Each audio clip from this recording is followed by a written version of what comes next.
Hi friends, welcome to मुद्रा careers once again. सो एक बहुत ही अच्छी न्यूज़ है हम सबके लिए। इंडियन रेलवे का रिक्रूटमेंट शुरू होने वाला है 1,30,000 वैकेंसीज़ के लिए अगले एक महीने भर में। सो ऑलरेडी पिछले 4-5 महीनों में 2 अलग अलग नोटिफिकेशंस आके गए, जहां पर एक ह्यूज रिक्रूटमेंट था जो टेक्निकल वैकेंसीज़ के लिए था।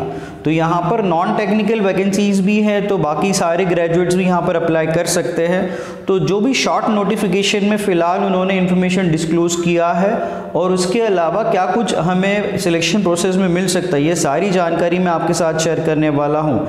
लेकिन अगर आपको ये इन्फॉर्मेशन अच्छा लगा तो आपके दोस्तों के साथ भी शेयर करना और हमारे चैनल को सब्सक्राइब करना मत भूलिएगा। So let's see all the details. So जो शॉर्ट नोटिफिकेशन लेटेस्ट एडिशन में अवेलेबल है एम्प्लॉयमेंट न्यूज़ के, तो मैं आपको एडिशन का इस हफ्ते का मतलब 23 फरवरी से 1 मार्च का एक एडिशन आपको मार्केट में अवेलेबल है। उसमें पेज नंबर 38 पे एक शॉर्ट नोटिफिकेशन आया है जहां पर क्लियरली लिखा है 1,30,000 वैकेंसीज है। तो उसमें से कौन सी पोस्ट अवेलेबल है वो बात कर लेते हैं। तो लगभग 1 लाख पोस्ट जो है वो लेवल 1 पोस्ट रहेंगे। अब ये लेवल 1 क्या है, इसमें क्या कुछ एलिजिबिलिटी रहेगा, ये हम आने वाले स्लाइड्स में आपके साथ डिस्कस करने वाले हैं। सो 30,000 वैकेंसीज जो है ये 3 अलग अलग नोटिफिकेशन में रहेगा, मतलब CN1 2019 ये 3 अलग नोटिफिकेशन ये रिलीज़ होने वाले अलग अलग डेट में अगले 15 दिनों में। तो नॉन टेक्निकल पॉपुलर कैटेगरीज, तो ये NTPC का एग्ज़ाम लास्ट टाइम हुआ था 2015-16 में। तो उस समय लगभग एक 18-20 हज़ार वैकेंसीज थे। तो आई एम अज्यूमिंग ये 30,000 जो वैकेंसीज है इसमें अगेन हमें 15 से 18,000 वैकेंसीज ये नॉन टेक्निकल के रहेंगे। इसमें कौन से पोस्ट आते हैं वो हम आने वाले स्लाइड में डिस्कस करेंगे और उसका क्या कुछ एलिजिबिलिटी हो सकता है। तो पैरामेडिकल स्टाफ के वैकेंसीज ज़्यादा नहीं रहेंगे, क्वाइट ऑब्वियसली 30,000 में से पैरामेडिकल कितना रहेगा, मैक्स टू मैक्स 5,000 हो सकता है। एंड मिनिस्टेरियन आइसोलेटेड कैटेगरीज जो है इसमें भी कुछ वैकेंसीज हो सकते हैं। सो let's see what could be the eligibility for this और इसमें कौन से पोस्ट इंक्लूड किए। सो जो नॉन टेक्निकल पॉपुलर कैटेगरीज है ये एक इसमें ऑलमोस्ट सारे ग्रेजुएट्स, तो आपने BA BCom BSc या इंजीनियरिंग कोई भी डिग्री है, बैचलर्स डिग्री है, तो वो सारे लोग इस रिक्रूटमेंट के लिए अप्लाई कर सकते हैं। तो इसमें कौन से पोस्ट इंक्लूड किए हैं, तो जूनियर क्लर्क कम टाइपिस्ट, अकाउंट क्लर्क कम टाइपिस्ट, ट्रेन्स क्लर्क, और इसमें एक बहुत ही रिपीटेड पोस्ट है सबसे बॉटम में मैंने मेंशन किया है, वो स्टेशन मास्टर का पोस्ट है। सो ये अलग अलग जो भी आपके सामने पोस्ट नज़र आ रहे हैं, इसका एप्लीकेशन प्रोसेस जब स्टार्ट होगा तो हम और भी डिटेल में बात करेंगे। बट फिलहाल जो लास्ट टाइम नोटिफिकेशन आया था 2015 में, तो उसमें लिखा था कि एनी ग्रेजुएट कैन अप्लाई, तो इसके लिए कोई भी ग्रेजुएट एलिजिबल रहेगा। ये जो नोटिफिकेशन है होपफुली अगले हफ्ते भर में आ जाएगा और 28 फरवरी से इसका एप्लीकेशन स्टार्ट होगा। सो जो नेक्स्ट पैरामेडिकल स्टाफ है इसमें कौन से पोस्ट इंक्लूड किए, तो इसके लिए staff nurse, health and malaria inspector, pharmacist, ECG technician, lab assistant, lab superintendent. तो आप देख सकते हो ये थोड़े इसका जो एजुकेशन क्वालिफिकेशन है वो स्पेशल रहेगा या एक्स्ट्रा रहेगा। नॉर्मल ग्रेजुएट्स या BA BCom वाले स्टेट पे अप्लाई नहीं कर सकते। तो क्या कुछ इसका एलिजिबिलिटी हो सकता है, will be discussing that in the upcoming slide. Next जो मिनिस्टेरियल एंड आइसोलेटेड कैटेगरीज जो मेंशन किया, इसका एप्लीकेशन स्टार्ट होने वाला 8 मार्च से, और इसमें ये 3 पोस्ट इंक्लूड किए, जैसे स्टेनोग्राफर, चीफ लॉ असिस्टेंट और जूनियर ट्रांसलेटर हिंदी के लिए। तो ये हुआ तीसरा जो नोटिफिकेशन हो सकता है। जो और जो चौथा जो वहाँ पर मैंने पोस्ट मेंशन किया था लेवल 1 पोस्ट, इसका एप्लीकेशन स्टार्ट होगा 12 मार्च से। तो यहाँ पर अगर आप इसके पोस्ट देख रहे हो, track maintainer grade 4 and assistant in various technical departments like electrical engineering, mechanical and signal and transmission departments. तो इसके लिए क्वाइट ऑब्वियसली इंजीनियरिंग डिग्री ज़रूरी रहेगा, तो ये थोड़ा टेक्निकल रिक्वायरमेंट है।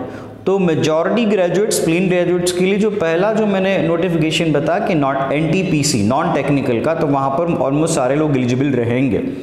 सो फिर भी देख लेते कि ये एलिजिबिलिटी इसका एक इन डिटेल क्या कुछ हो सकता है। लुक, ऑफिशियल नोटिफिकेशन आना बाकी है, ये मैं क्लियर कर रहा हूँ, बट जो पिछले कुछ सालों से हमने जो नोटिफिकेशन पढ़े तो उसमें कोई मेजर चेंजेस तो नहीं आएंगे।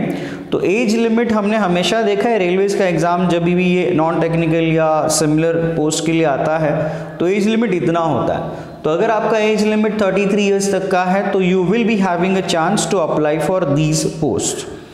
और क्वाइट ऑब्वियसली ओबीसी के लिए इतना रहेगा, एससी एसटी के लिए 38 तक रहेगा, और एक्स सर्विसमैन और फिजिकली हैंडीकैप लोगों के लिए क्वाइट ऑब्वियसली एज रिलैक्सेशन रहेगा।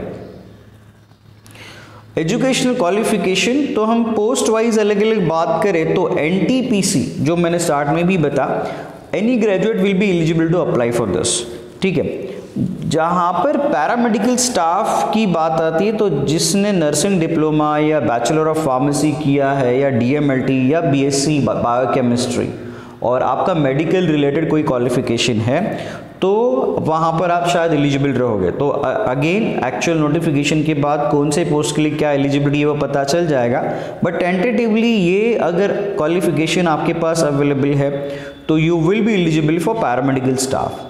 Level 1 post as we saw के जो टेक्निकल पोस्ट थे तो इंजीनियरिंग डिग्री की ज़रूरत रहेगी, और मैकेनिकल, इलेक्ट्रिकल, इलेक्ट्रॉनिक्स और ईएक्सटीसी, ये 4 मोस्ट प्रॉब्ली ये जो इंजीनियरिंग बैकग्राउंड के स्टूडेंट्स हैं, कैंडिडेट्स हैं, उनके लिए यहाँ पर अप्लाई करने का मौका रहेगा। मिनिस्टेरियल एंड आइसोलेटेड कैटेगरीज में आई अज्यूम जो ट्रांसलेटर का पोस्ट था हिंदी का तो उसके लिए बीए या एमए हिंदी की ज़रूरत रहेगी। अलॉन्ग विद दैट जो बाकी क्लरिकल पोस्ट थे टाइपिस्ट के वगैरह तो उसके लिए शायद से बीकॉम कैंडिडेट्स भी चल जाएंगे। तो this is what you can expect. And NTPC वहाँ पर आई एम अज्यूमिंग लगभग 15 से 20 हज़ार वैकेंसीज रहेंगे, तो वहाँ पर एक गोल्डन अपॉर्चुनिटी है बहुत सारे ग्रेजुएट्स के लिए।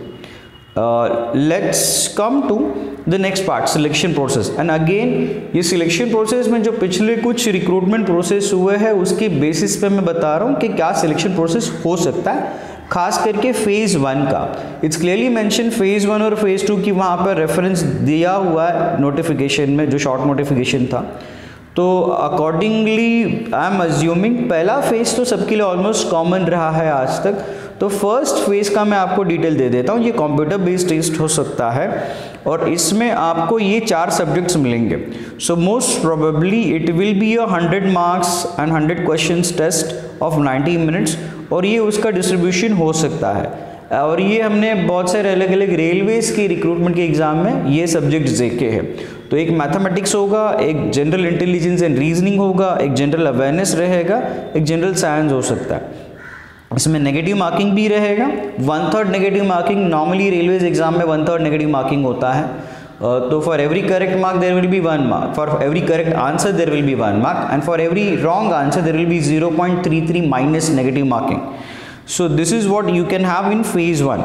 नाउ फेज़ 2 का एग्ज़ाम जो भी रहेगा, सो फेज़ 2 का exam will be different for different post.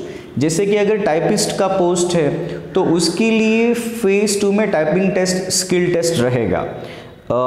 And तो I will make it clear कि it will depend on the actual notification आने के बाद ही हमें पता चलेगा कि क्या कुछ हो सकता है। जैसे कि एमए हिंदी या ट्रांसलेटर का अगर वैकेंसी है तो फेज़ 2 में ट्रांसलेशन रिलेटेड एक स्किल टेस्ट रहेगा। सो सेकेंड राउंड में स्किल टेस्ट रहने का पॉसिबिलिटी है। ये जो डिटेल है मोस्ट प्रॉब्ली सबको ऑफिशियल नोटिफिकेशन आने के बाद ही पता चलेंगे, बट एटलीस्ट तब तक आप अपना प्रिपरेशन स्टार्ट कर सकते हो। You can stay tuned with us, we will be back with all the information regarding the exam, and आप उसके लिए क्या कुछ कर सकते हो, उसके लिए क्या कुछ स्टडी मटेरियल अवेलेबल हो सकता है, ये सारी जानकारी लेके हम आपसे वापस मिलेंगे। तब तक के लिए bye bye, let's wait till the official notification. So if you like this तो you can like and subscribe our channel, और ये इन्फॉर्मेशन आपके सारे दोस्तों के साथ शेयर करना मत भूलिएगा। Thank you.